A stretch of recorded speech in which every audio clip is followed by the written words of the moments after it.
South India shopping mall the wedding మంత్ర సరికొత్త wedding collection south India shopping mall. అక్కడి నుంచి పోతున్న వాటర్లో కొంతమంది ప్రమాదవశాత్తు కొంతమంది ఏదైనా క్రైమ్ చేసి మనుషులను అందుపడేయడము, అవి కొట్టుకుంటూ రావడము, ఆ వేలో ఎన్ రూట్లో ఉన్నటువంటి అన్ని రాపూర్ కానివ్వండి, తర్వాత వచ్చే పోలీస్ స్టేషన్ పరిధులన్నీ కూడా పెన్షన్ కూడా మీకే వస్తుందా? పెంచల్కోన అనేది అది సపరేట్ సార్, నెల్లూరు జిల్లాలో ఉండేది. ఆ దారిలో ఆ కెనాల్ ఎంబడి తొట్టంబేడుకు ఉంది సార్. ఆ కెనాల్ కొద్ది స్ట్రెచ్ అక్కడ మాకు ఒక శవం ఒకటి కొట్టుకొని పోతా ఉంటే వాటర్లో ఆ శవాన్ని బయటికి తీయడం జరిగింది. అప్పటికి అది ఆల్మోస్ట్ పీలింగ్ స్టేజ్లో ఉంది. అంటే మనం ముట్టుకుంటే ఎక్కడికక్కడ పార్ట్స్ వచ్చేస్తున్నాయి అన్నట్టు. అప్పటికి చేపలు అవి ముళ్ళులు ఇవన్నీ అంటే వాటర్లో కంపలు ఇవన్నీ ఉంటాయి కదా, అవన్నీ తగులుకోవడం వల్ల కొద్దిగా డ్యామేజ్ అయ్యి అంతా ఉందన్నట్టు. అది మనకు గ్రామస్తులు చూసి ఒక శవం ఏదో ఒక చెట్టును తగులుకొని ఉంది అనడంతో జాగ్రత్తగా అంటే అక్కడికే డాక్టర్లు నందు రిక్విజేషన్ ఇచ్చి అక్కడనే పోస్ట్ మార్టం చేయడం జరిగింది. జరిగిన తర్వాత కొద్ది రోజులు పోస్ట్ మార్టంలో మనకి స్టాబ్ ఇంజరీస్ ఉన్నట్టుగా వచ్చింది. అది మేల్ ఫీమేల్ అండి? Male body sir. Unidentified dead బాడీగా మనం కట్టుంటే ఫస్ట్, తర్వాత ఇంకా వచ్చినటువంటి పోస్ట్ మార్టం దాంట్లో చూసుకొని మర్డర్ కేసుగా ఆల్టర్ చేయడం జరిగింది. అప్పుడు హెచ్ వెంకటేశ్వర్లని సిఐ గారు ఉండేవారు, కరోనాలో చనిపోయారు సారు, మా మొదటి సిఐ గారు ఆయన. ఆ సారు మేము అందరం కలిసి దాని తర్వాత ఎక్కడ బాడీ ఏంది అసలు పర్సన్ ఐడెంటిఫై కాలేదు. మరోవరు మనకి ఎక్కడి నుంచి వచ్చింది తెలియలేదు సార్. మనకు చాలా తక్కువ ఆధారాలు మాత్రమే ఉన్నాయి. అంటే అతను వేసుకున్నటువంటి షర్టు ప్యాంటు అవి మాత్రమే ఉన్నాయి. అవంతా డ్రై చేసి బాగా అంతా, ఎందుకంటే బాగా డీకంపోజిషన్ స్థితిలో ఉంది కాబట్టి వాటి ద్వారా డైలీ కానిస్టేబుల్ని పంపేవాళ్ళం మేము. కానిస్టేబుళ్ళు ఆ ఎన్ రూట్లో తెలుగంగ కాలు వెంబడి వెళ్తూ గ్రామాలలో జనాలకు యూనిఫామ్ క్లాత్ లాగా ఉంటుంది, దాన్ని చూపిస్తూ ఏదైనా క్లూస్ ఉంటే క్లూస్ తీసుకొని రావడము, ఏదన్నా మనం ఆ విధంగా మూవ్ చేస్తూ ఉన్నాం సార్. ఒక ఫైన్ డే మేము రాపూర్కి రీచ్ అయింది మా టీము. రాపూర్కి పోయిన తర్వాత సార్ ఎం అనే సింబల్ ఉంది సార్ షర్ట్కి. ఎం అనే సింబల్ తోటి ఉండే ఇద్దరు టైలర్లు ఉన్నారు సార్ ఇక్కడ. ఎం అని సింబల్ వేసేవాళ్ళు. ఒకరు మూన్ టైలరు, ఇంకొకరు మురళీకృష్ణ టైలర్ అని చెప్పారు. సో వాళ్ళిద్దరి దగ్గరికి ఫోన్లోనే టచ్లో ఉండి వీళ్ళ దగ్గర ఇవ్వమంటే మూన్ టైలర్ మాది కాదని చెప్పాడు. దాంట్లో ఉన్న మురళీకృష్ణ టైలర్ ఈ యూనిఫామ్ నేనే స్టిచ్ చేశాను, ఆ పర్సన్ కొద్దిగా డీటెయిల్స్ ఇచ్చారు. దాని తర్వాత దాన్ని ట్రాక్ చేయడం జరిగింది. అప్పటికి వాళ్ళు నెల్లూరులో కంప్లైంట్ కూడా ఇచ్చున్నారు ఈ పర్సన్ మిస్ అయ్యాడని. వాళ్ళ విలేజ్కి వెళ్ళి ఇవన్నీ చూపించి ఇది మీ బ్రదర్దే అంటే వాళ్ళ బ్రదర్ నమ్మడు. మా వాడు అంటే యాక్సెప్ట్ చేయలేకపోయారు. మా వాడు చనిపోలేదు, మా వాడు మిస్ అయ్యాడు, కంప్లైంట్ ఇచ్చాము, మేము వేరే దగ్గర కూడా మూఢనమ్మకాలు చూపించాము, మా వాడు ఉన్నాడు బతికే అని చెప్పి అతను కొట్టిపాడేస్తాడు. ఎంత కన్విన్స్ చేయడానికి కూడా ట్రై చేసినా వినలేదు. తర్వాత మాకు ఆ షర్ట్ జేబులో ఒక చిన్న తాళం చెవి ఉన్నింది సార్, కీ ఉన్నింది. సరే మీ తమ్ముడు ఏం పని చేస్తాడంటే బాలాజీ మొబైల్స్లో ఒక సెల్ ఫోన్స్ రిపేర్ చేసి అబ్బాయి, నర్తకి థియేటర్ ఎదురుగా ఒక బాలాజీ మొబైల్స్ అని ఒకటి ఉంటుంది నెల్లూరులో. సరే ఆఫీస్లో ఉన్నటువంటి డ్రాగ్ సంబంధించిన కీసా, ఒకవేళ ఓపెన్ అయితే అన్న ఇతను వాళ్ళ బ్రదర్ యాక్సెప్ట్ చేస్తాడని వాళ్ళ బ్రదర్ని పెట్టుకొని పోయి అక్కడ ట్రై చేస్తే అక్కడ కాలేదు సార్. తర్వాత అక్కడ ఉన్న మేనేజర్ని అడిగితే ఈ అబ్బాయి ఎక్కడ ఉంటాడు ఏమంటే వాళ్ళు ఒక ఇల్లు చూపించారు. ఆ ఇంటికి ఉన్నటువంటి తాళము మా చేతిలో ఉన్నటువంటి కీ ఒకే కీ. దాన్ని చూస్తానంటే ఒక చల్లగా ఒక బ్రీజ్ వచ్చేసింది, ఐడెంటిఫై అయింది అని.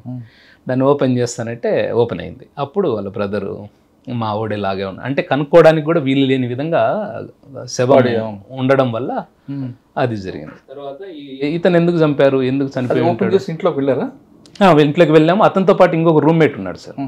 అతను విచారిస్తే కూడా ఇది ఒక కీ నా దగ్గర, ఒక కీ అతని దగ్గర ఉంది సార్. అతని పేరు నాగరాజు, మొబైల్ షాప్లో పనిచేస్తాడు, అతను రిపేర్ చేస్తాడు సెల్ ఫోన్స్ అని చెప్తాడు. సరే ఇంకా ఈ అబ్బాయి వాడే మొబైల్స్ ఏమున్నాయని అప్పట్లో CDRs అంతా పెట్టుకొని కాల్ డాటా అంతా, లాస్ట్ కాల్ ఎక్కడ ఎండ్ అయింది, ఎవరితో మాట్లాడాడు, లాస్ట్ కాల్స్ ఇవన్నీ మాట్లాడాము. దాని తర్వాత ఒక ఇద్దరిని ఐడెంటిఫై చేసి అతన్ని చంపి కారులో తీసుకుని వచ్చి రాపూర్ దగ్గర వాటర్లో విసురుతారు. అది ఒక 7 days తర్వాత మా దగ్గరికి నీళ్ళల్లో కొట్టుకుంటా వస్తుంది సార్. ఎందుకు చంపారండి సార్? వాళ్ళిద్దరూ బాగా ఫైనాన్షియల్ ప్రాబ్లమ్స్లో ఉంటారు. వాళ్ళలో చంపిన వ్యక్తిలో ఒకతను ఏమవుతాడంటే వీళ్ళ దగ్గర పని చేస్తుంటాడు సార్. ఇతను ఏదైతే రాపూర్ దగ్గర విలేజ్ ఉన్నదో ఈ నాగరాజు అనేటువంటి మృతుడు, అతను చిన్నగా ఉన్నప్పుడు ఒక 9th క్లాస్ డ్రాప్అవుట్ స్టూడెంట్ ఒక పిల్లోడు వచ్చి వీళ్ళ దగ్గర పని చేస్తూ ట్రాక్టర్ పని అని చేస్తూ ఉంటాడు సార్. తర్వాత కాలంలో వాడు DR ఉత్తమ్ అని మనకు పెద్ద హోటల్ ఉంది సార్ నెల్లూరులో, అక్కడ వ్యాలెట్ పార్కింగ్ చేసుకుంటూ డ్రైవింగ్ అందిపోతూ ఉంటాడు. ఈ క్రమంలో బాగా అప్పుల పాలైపోతాడు. అదే హోటల్లో సెక్యూరిటీగా పనిచేస్తున్నటువంటి ఒక సెక్యూరిటీ ఇన్ఛార్జ్ కొడుకు ఒక అబ్బాయి పరిచయం అయ్యి ఈ చెడు వ్యసనాలతో అప్పుల పాలైపోయి ఒకరికి ఫైనాన్స్ తీసుకొని వాళ్ళకి డబ్బులు చెల్లించే క్రమంలో డబ్బులు లేక ఇబ్బంది పడుతూ ఉంటారు. ఆ టైంలోనే ఈ నాగరాజ్ అనే అతను చిన్నప్పుడు ఎవరైతే వాళ్ళ ఇంట్లో పనిచేసిన అబ్బాయి పరిచయం అవుతారు. ఇతని దగ్గర ఉన్నటువంటి బంగారు, ఈ మెడలో ఉన్న చైన్లు, సెల్ ఫోన్లు ఇదంతా చూసి అతన్ని ఏదన్నా చేస్తే మనకు ఆ ఫైనాన్సియర్ దగ్గర మనం ఇబ్బంది లేకుండా ఉంటామన్న ఉద్దేశంతో ఒక ప్లాన్ వేసి అతన్ని తీసుకెళ్ళి రూమ్లో మందు తాపిన తర్వాత అనుకున్నట్టుగా చంపేసి దాన్ని అంతా కూడా నీట్గా తీసి కారులో పెట్టి ఆ కారును కూడా ఎయిర్పోర్ట్కి బాడీకి పోతున్నామని ఒక కొబ్బరి బొండాల షాప్ అతను అతని దగ్గర కారును తీసుకొని పాపం ఆ కారులో దాన్ని వేసుకొని వర్షం పడుతూ ఉంటుంది, వస్తారు రాపూర్ సైడ్ ఫారెస్ట్లో పడేయాలన్న ఉద్దేశంతో. ఫారెస్ట్ వాళ్ళు ఉండడంతో యూనిఫామ్లో పోలీసులని భయపడి గూడూరు రోడ్లో పోతూ ఉంటే మనకు తెలుగంగ కెనాల్ కింద పోతుంటుంది, అక్కడి నుంచి ఇసురుతారు. ఒక 7 days తర్వాత మన తొట్టంబేడు పరిధిలో ఉన్నటువంటి తంగెళ్ళపాలెం అనే గ్రామం దగ్గరికి వచ్చి దాన్ని పట్టుకోవడం జరిగింది.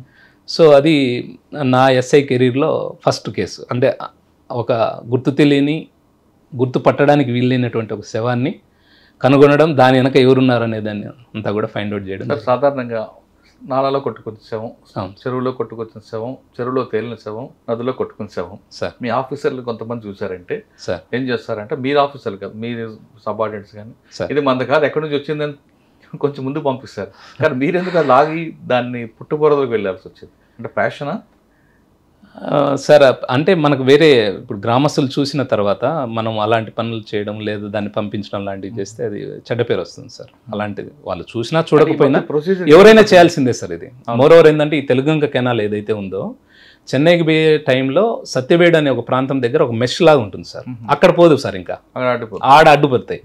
సో ఇలా మిస్ అయిన కేసులు, యాక్సిడెంటల్గా పడినోళ్ళు లేదా ఏదైనా క్రైమ్లో ఇన్వాల్వ్ అయిన మెజారిటీ కేసులు సత్యవేడు పోలీసులకు ఒక పెద్ద ప్రాబ్లం. అది ఛాలెంజ్ వాళ్ళకి పాపము దాన్ని ఐడెంటిఫై చేయడం కానీ దాన్ని తీసి అదంతా చేయాలంటే చాలా ఇష్యూస్ ఉంటాయి. అంటే ఆంధ్ర దాటి అయితే పోదు సార్. సో మీరు అన్నది కొన్ని సందర్భాల్లో జరగచ్చు, కానీ మనకు అవసరం లేదు. డెడ్ బాడీని తీసుకొచ్చి ఆయన అరెస్ట్ చేసే వరకు ఎన్ని రోజులు పట్టింది? ఒక మనకు మొబైల్ డేటా అందు ఇప్పుడు ఉన్నంత ఫాస్ట్గా వచ్చేది కాదు సార్, దానికి ఒక 3 days పట్టి ఉంటుంది. అరౌండ్ ఒక 12 రోజులలో కంప్లీట్ చేశాం సార్.